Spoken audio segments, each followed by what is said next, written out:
வணக்கம், விமோகா விலாக்கு வரவேற்கிறேன். என்னடா ஒரு டீ 3 பிரச்சனைக்கு தீர்வா அப்படின்னு யோசிச்சு தான் வீடியோ பார்க்க வந்திருப்பீங்க. ஆமாங்க, இருமல், வயிற்றுப்போக்கு, வலினா ரொம்ப ஆழமாக யோசிக்காதீங்க. தசையில் வரக்கூடிய சாதாரண வலிகள், முக்கியமாக தலைவலிக்கு நல்லாவே கேட்குங்க. என்னன்னு யோசிக்கிறீங்களா? அம்மான் பச்சரிசி டீ. வாங்க டீ எப்படி தயாரிக்கிறதுன்னு பார்க்கலாம். வீடியோ எண்டில் இந்த டிகாக்ஷன் சம்மந்தப்பட்ட டிப்ஸ் உங்களுக்காக காத்திருக்கு. 1 கப் தண்ணிக்கு கைப்பிடி அளவு அம்மான் பச்சரிசி மூலிகை எடுத்துக்கோங்க.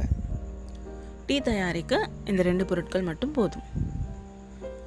இந்த செடி பார்த்திங்கன்னா மழைக்காலங்களில் ரொம்ப சாதாரண இடத்துல வளரக்கூடிய செடிகள் தாங்க இது.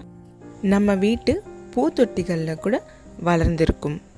கொஞ்சம் ஹைட் தாங்க வளரும், ஒரு அடி அப்படி இப்போ தான் வளரும். இலைகள் பார்த்திங்கன்னா ஒன்றுக்கொன்று எதிர்மறையாக இருக்கும். காம்புகள் உடைச்சா வெள்ளை நிறத்தில் பால் வரும்.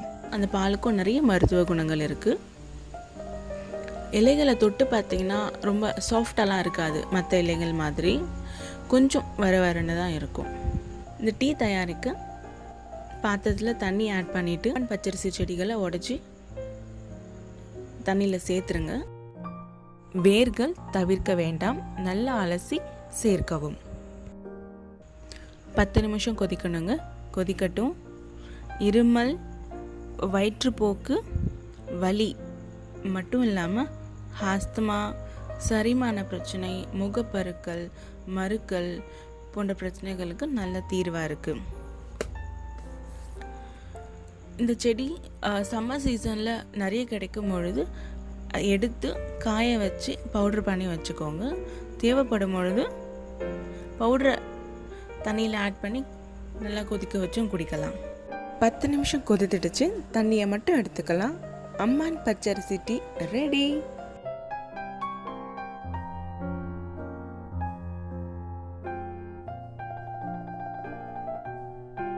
Tastes like plain water. I like it.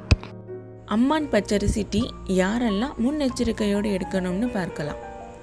அம்மான் பச்சரிசி இரத்த அழுத்தத்தையும் குறைக்கும், இரத்தத்தில் இருக்கிற சர்க்கரை அளவையும் குறைக்கும். அதனால் இரத்த அழுத்தம் மற்றும் நீரிழிவு நோயாளிகள் மருந்துகள் எடுக்கிறதால இந்த டீயை கவனத்தோடு எடுக்கணும். மகப்பேறு காலத்தில் இந்த டீ தவிர்க்கிறது நல்லது. எப்போவுமே 5 நாட்களுக்கு மேலே தொடர்ந்து அம்மான் பச்சரிசி டீ எடுக்க வேண்டாம். எடுக்கணும்னா 15 நாட்கள் இடைவெளி விட்டுட்டு எடுங்க. அம்மான் பச்சரிசி டீயில் வாய் கொப்பளிக்கிறது மூலமாக வாயில் வரக்கூடிய சின்ன கொப்பளங்கள், வெண்புண்கள், அதாவது பூஞ்சையால் வரக்கூடிய வெண்புண்களுக்கு நல்ல ஒரு நுண்ணுயிர் கொல்லியாக செயல்படும். அதனால் வாய் கொப்பளிக்கவும் யூஸ் பண்ணலாம்.